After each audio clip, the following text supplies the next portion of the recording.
Hello colleagues, this is Mr. Granlund. I'm going to take you through some online learning, a quick startup guide. What we're going to do today is we're going to take a look at 5 things. We're going to create a welcome video or some sort of welcome page for your students inside of Schoology. Then we're going to create a unit, create an assignment, create a help page discussion board, and I'm going to list some helpful things for you as you get that first online experience for your students out of the way so that you can continue to develop great things for your students. So let's jump into it. I'm going to switch over to Schoology, and the first thing I want to point out is that in your courses there is this high school blended learning course that you've been a part of, and in that there's information about previous things, previous learning modules about how to do different things inside of Schoology. You can reference those. These are done very well. I encourage you to take a look at those. They're going to go far more in depth than I'm going to go to. What I'm really concerned about is helping teachers that maybe haven't done anything inside of Schoology before. How do I get that first thing? What do I got to do on Monday? How am I going to make that?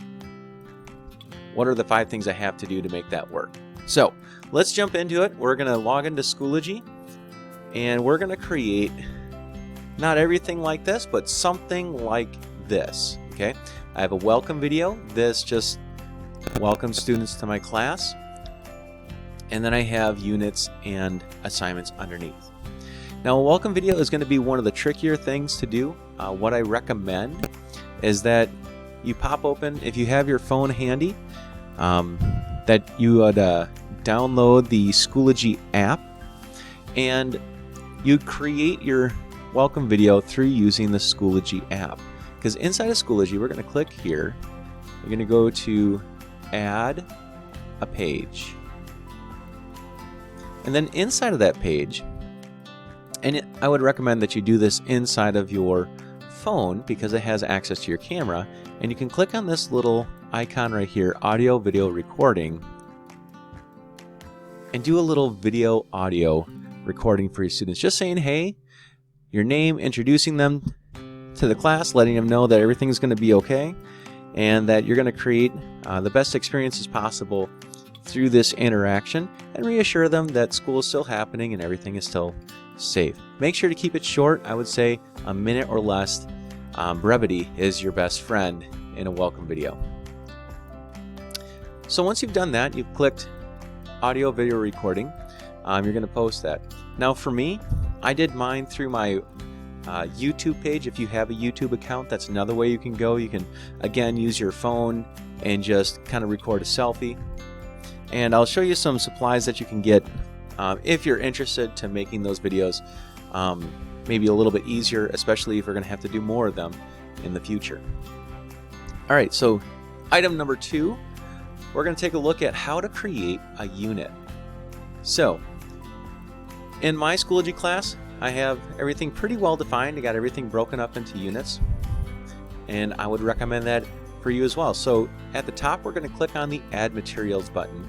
We're going to go down to Add Folder, and this is going to be our unit. I'm going to set the color to pink so I know which one it is. I'm going to call this Unit 1, and whatever the title of that unit is going to be.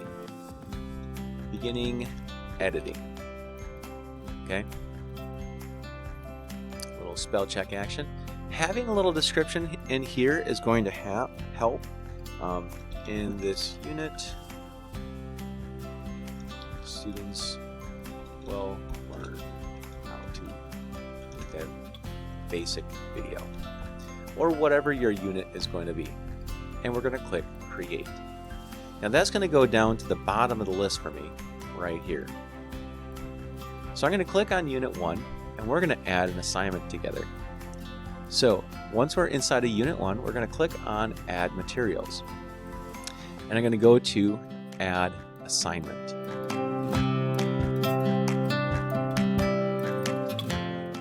So first of all, let's name this assignment.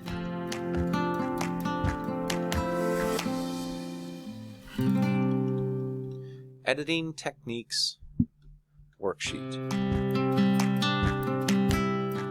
Now likely you have a lot of things inside of your Google Drive that are already worksheets, or you have Word documents that have been converted into Google documents. You can use those. So you're going to click on the Google Drive Assignments button right here.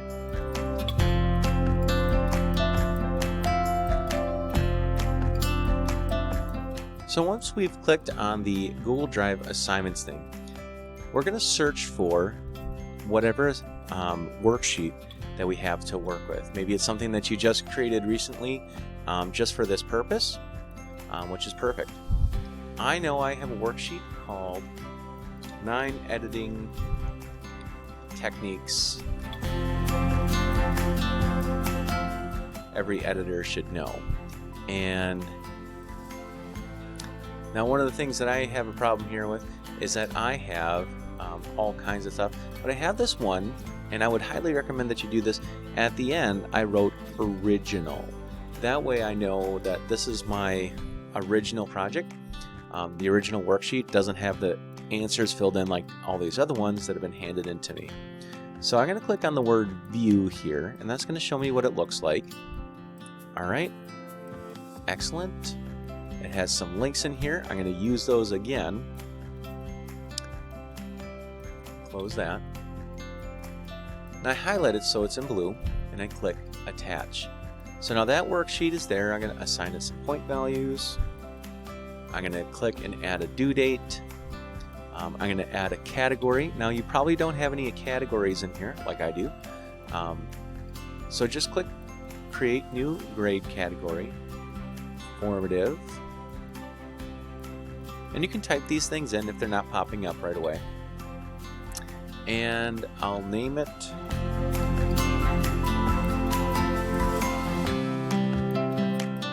and then I'll usually have a description in here.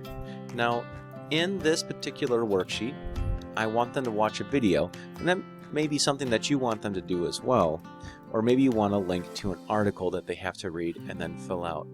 So I'm going to show you how to do those two things. So let's say I have an article on filmmaking I want them to read.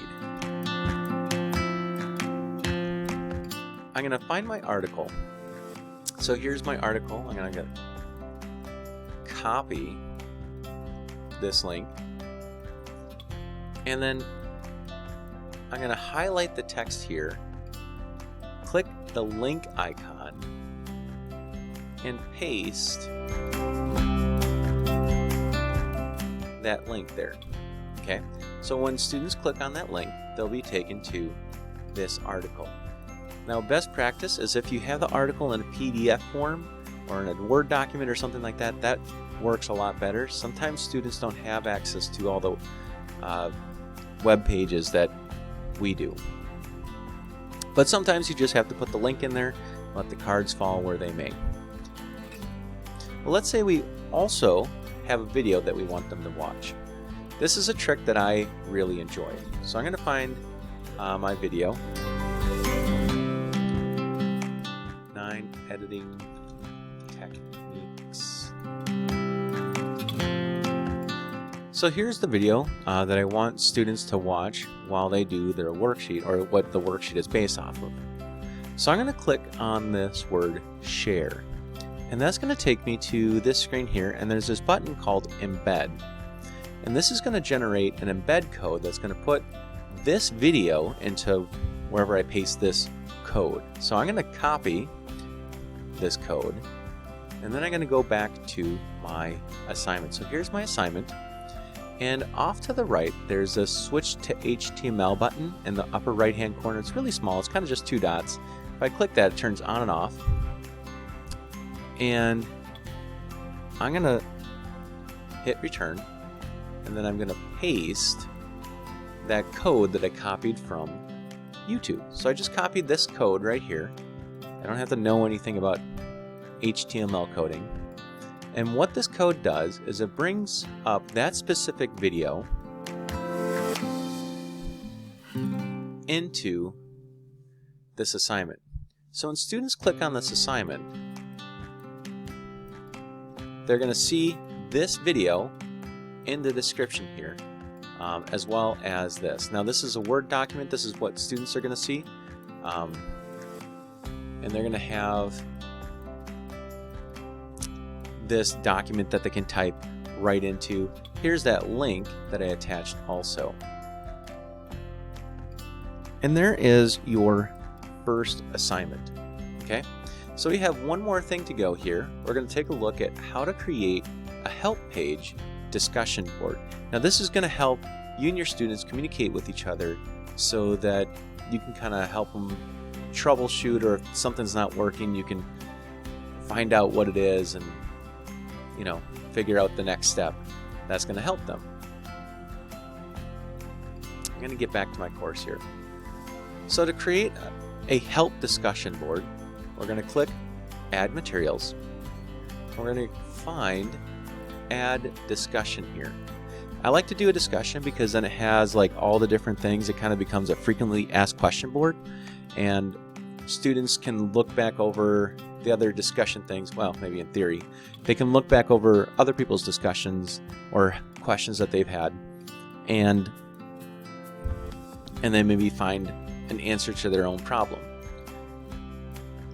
So I'm going to title this Help Post Questions Here. Okay. Describe what you want, what kind of questions you want them to ask.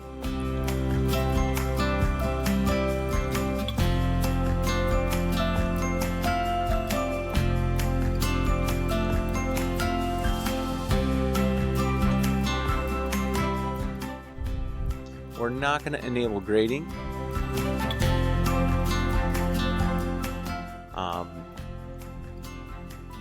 And we're going to click Create.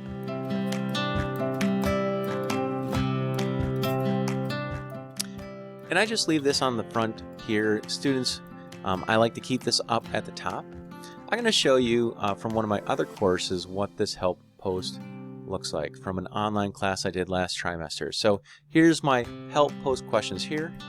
This is an ungraded discussion area where you can post questions, blah, blah, blah. And then students will ask questions. Hey, how do I do this? If it's something I can easily answer, I'll write that. Sometimes students have a really specific question that requires kind of me to demonstrate something on the computer. And so this is actually a link that shows how to do something specifically. And so I'll actually do a screencast, and then I'll actually be in my next section about how to do a screencast here. And you can post those right in the discussion, and it's a good way to kind of like get an idea of what students are having troubles with, and it has that communication. There's other ways to do this, like having a Zoom meeting. If you have questions about that, send me an email, and I'll try and create some more resources for you. Okay? But I would say that when you get to work on Monday and you got to start creating your online class, start with this. Do some sort of welcome.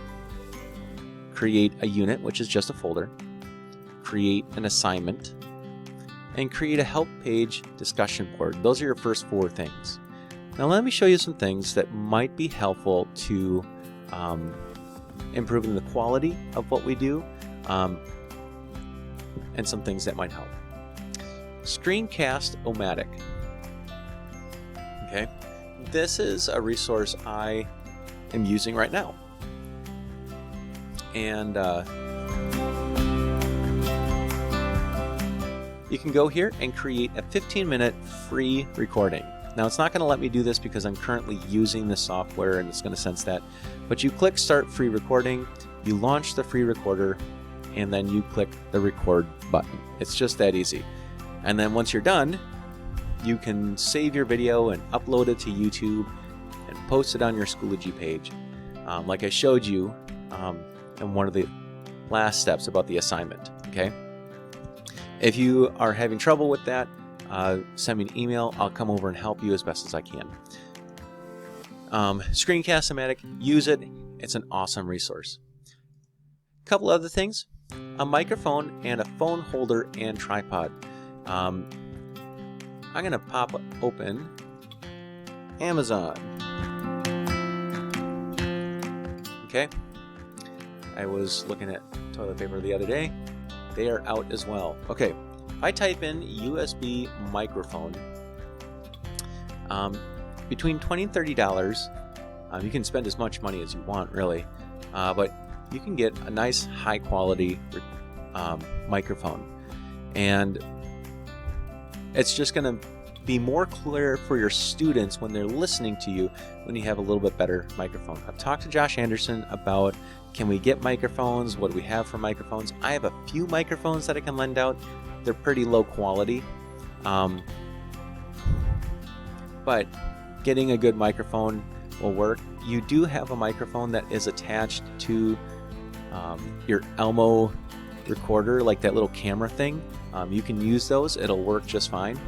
The quality on it is pretty low. You can also get microphones at Best Buy. The second thing I would recommend getting is a phone tripod.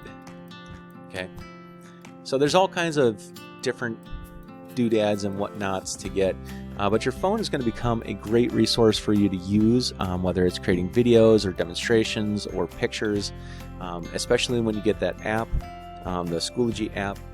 You might just find it's easier to just do a recording with your phone.